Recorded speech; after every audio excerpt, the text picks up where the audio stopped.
The true parable of Jesus Christ. Disclaimer: I do not wish to change anyone's personal religious beliefs on what I am about to present. It is to aid all of us in the more further understanding of who Jesus was and what Christianity has left us to decipher. Thank you for your attention towards the topic. If you are interested in deeper topics of discussion like this, I release free content to this channel monthly. The story of Jesus Christ is not only the first of its kind. There has been many stories that mimic the original story of how they tell us Jesus was born and how he died and also came back to life. What if I told you Attis, the god of Greece, was born December 25th and was resurrected nearly the same day as Jesus? Don't believe me? Always do your own research in regards to protecting your personal belief system. This is not persuasion, I'm just mirroring thoughts. As the same for Horus of Egypt, both born December 25th and resurrected. How could each story mimic each other with such a great difference in time and era between them? Well, the original story is a parable, more importantly, an astrological parable. A story that origins based itself into the stars above. The ancients knew of these stars and studied the behavior for hundreds of years. Thus, without the technological means of a satellite or radio telescope to observe with accuracy, they seen solar events happening that left them in curiousness and also fear. That drove them to personifying the stars in action at the moment.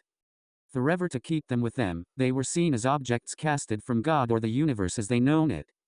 Some viewed as sigils of protection, others seen as objects used to yield energy from the other side. While the images lay instilled in our consciousness, the origins lay above.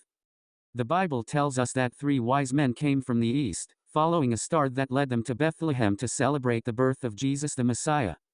Joseph claims that the star in the east was Sirius, the brightest star in the sky, which on December 24th aligns with the 3 brightest stars in the constellation of Orion. The stars were referred to by many ancient cultures as the 3 kings. You may recall from earlier articles that the Great Pyramids of Egypt were built in exact alignment with these 3 stars, to channel the star energy on the earthly plane.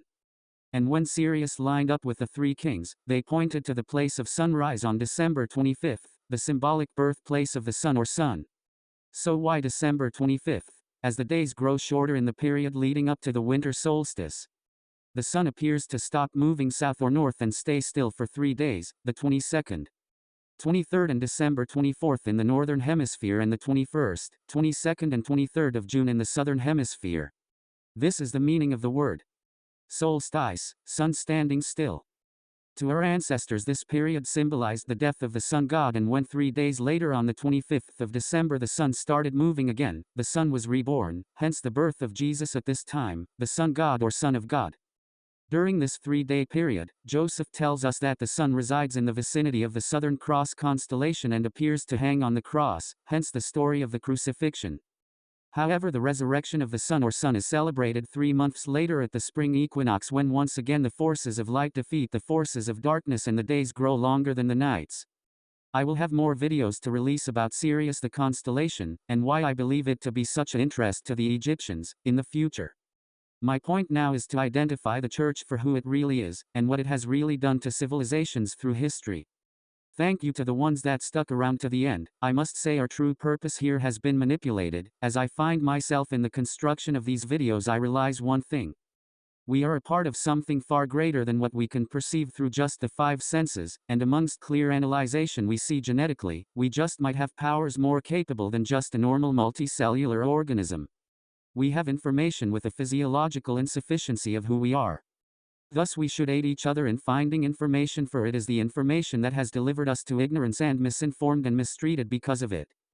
Our numbers are vast as they shape us to be the minority, thus we have the maximum power to be more in control of our lives, economically, politically, and sociably in our communities, furthermore in our countries. The next fallen piece we must gather is unity, for the enemy has made us our neighbors our own enemies. While he still pillages and plunders lands, and forever separates the inhabitants from their homes, leaving cultures, traditions, languages, changed, and generations of us left to not know the truth of the real world left behind after countless wars and only history to be its teller.